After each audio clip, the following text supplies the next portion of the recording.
please, respect, and facts. Go ahead. So a couple of facts. I am American. I'm Jewish. My family lives in Israel. I just lived in Israel for the last 4 months. I got back 2 weeks ago. You dodged the bullet there. Literally. So what I think everyone who's never been to Israel and to Palestine don't really understand. You don't really understand until you go to the territories around the West Bank and around Gaza, and you're close up and you see the wall, and when you see the surveillance, and when you see cameras pointed towards the settlers, just a couple, and then you see thousands of cameras pointed towards the West Bank and to Palestinians, and those cameras are pointed into their homes,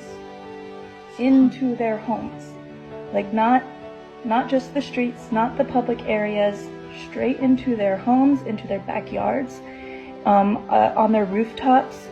I mean, until you see it, and you see that there are, on the checkpoints, there are autonomous weapons loaded and ready to shoot someone based on video footage, and that those autonomous weapons are pointed on one side. Like, I don't think people understand what occupation means. And I don't understand because I haven't lived it. I have only looked at it from a distance.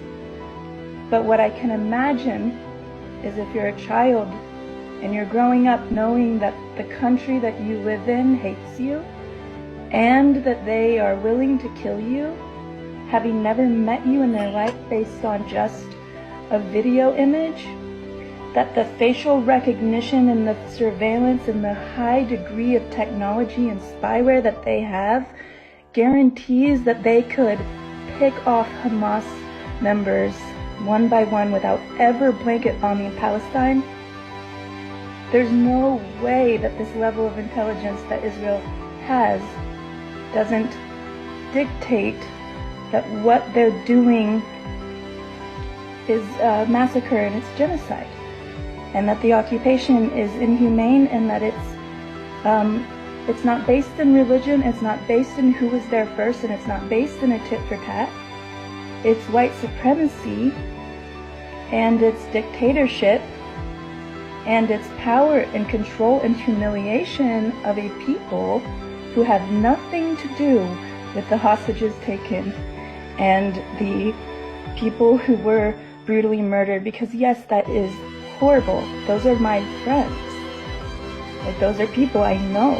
Like, I still have a family member who's missing, and we're giving DNA trying to figure out where they are. We don't know if they're dead or alive.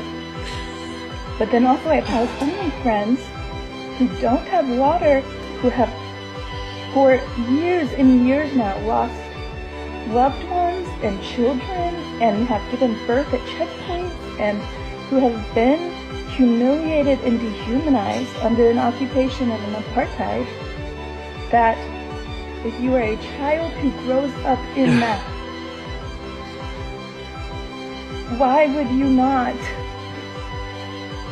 fight for your dignity or stand up for your freaking rights? And if it's about who was there first, then America needs to take a good long look at the reservations that we put all these things Americans into, and the poverty that they live under.